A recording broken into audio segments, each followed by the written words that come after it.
Hello everybody and welcome to another episode of the Ideal Video Blog. I'm your host Wade Fisher, coming to you from the driver's seat here in Georgia, going to do some video work for a June sale.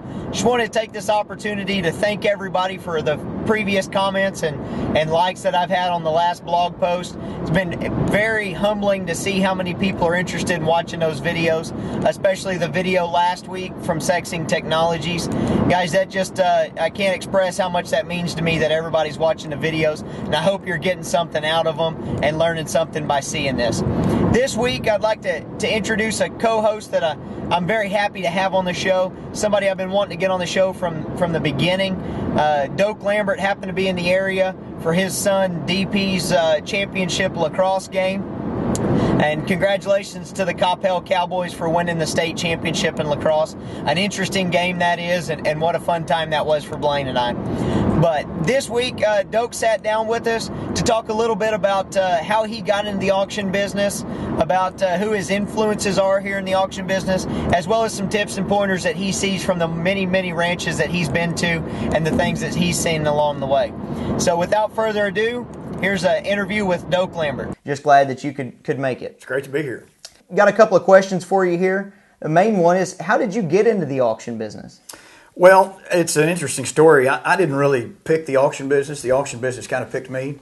I went to A&M, got an animal science degree, always had an interest in livestock, and wanted to work in the livestock business when I got out of school. So I went to work for Ash Marketing Service, which at the time was owned by Andy Holloway and Trey Kirkpatrick.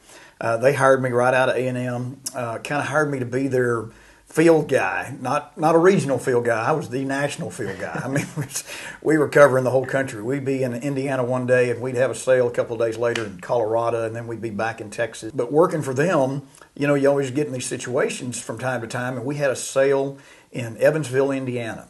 It was in the winter. We get up there, we've got everything ready, and we had contracted an auctioneer out of Texas to come to Evansville and sell this sale. Well, he flies from Texas to St. Louis, connects in St. Louis to come to Evansville, but when he gets to St. Louis, this massive winter blizzard hits, and he gets stuck there in St. Louis. There's nothing coming in or out of St. Louis by the time he gets there, and he ends up spending like a whole day sitting around the airport. But anyway, he calls us and says, man, I can't get there. And so it's sale time. We don't have an auctioneer. And so we get the Yellow Pages out there in Evansville, and we find a local guy who was very professional, and under the circumstances did a great job. But he didn't know the cattle, he didn't know the people, didn't know the product, and it just was not an optimum selling arrangement. So when we all get back to the office the following week, we're having our weekly meeting, and Andy and Trey are sitting there, and they go, well, somebody in this company has got to be an auctioneer. We don't need this to happen again. We need an insurance policy. And they're looking back and forth at each other going, well, I'm not going to auction school. And I'm not going to auction school. And they look at me and they go, we'll send him to auction school. so they sent me to auction school. But I came back with really still no aspirations at the time of becoming an auctioneer. It was just, that's our insurance policy there at Ash Marketing Service. And so about a year goes by, and the whole time I'm still traveling. I'm practicing a little, when I'm in the car, but I'm not taking it all that serious. And about a year goes by, and we have a similar situation where we get we're doing this big sale in Jackson, Mississippi. It's in conjunction with the National Show of Merit, which was held during the Dixie National there in Jackson. It was at a fancy hotel there close to the fairgrounds, and it was a real elite kind of haltered heifer sale put on by the Mississippi Brangus Breeders Association. And we get in the same situation where we're at sale time and we don't have an auctioneer. And the guy that was the sale committee chairman for this sale was Joe Frank Sanderson, who I'm sure a lot of you remember. Right. He's the founder of Sanderson's Farms Chicken.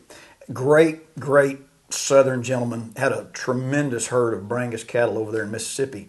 And he was kind of heading up this sale. Well, he was not at all happy about the fact that we had gotten in this situation. And so anyway, Trey and Andy said, well, Doak's an auctioneer, and we'll just let Doak sell it. And so Joe Frank gets up and welcomes the crowd. He says, and lastly, he said, we got a problem. He said, our auctioneer's not here. And he said, so we're going to let Doak sell this sale. And he said, y'all bear with us and we'll just muddle through this thing. Here's Doak. And that was my introduction into the auction business. And so anyway, the sale ended up going great. The cattle brought more than they anticipated, and then after that, Andy and Trey started kind of working me into a couple of sales and getting to be second auctioneer in some of the bigger dispersals, and it just kind of grew and evolved from there, and that's how I ended up in the auction business. What do you think on the cattle side is something, with as many programs as you've been on and as many programs as you've been a part of, that can help improve the chances on sale day for those cattle to bring the most money? Wow, that's a great question. In the purebred business, I think there's so much emphasis, and should be, but there's so much emphasis put on the production side of things. Right. Most of the guys I work with, and I'd say if you lumped everybody in the purebred industry, that most of them would fall in this category. They're very conscientious and passionate about the cattle, the animals, the product, and producing that product, producing that calf that's going to go on and win, or go on and make an impact in the breed, or, go on and make an impact in your program.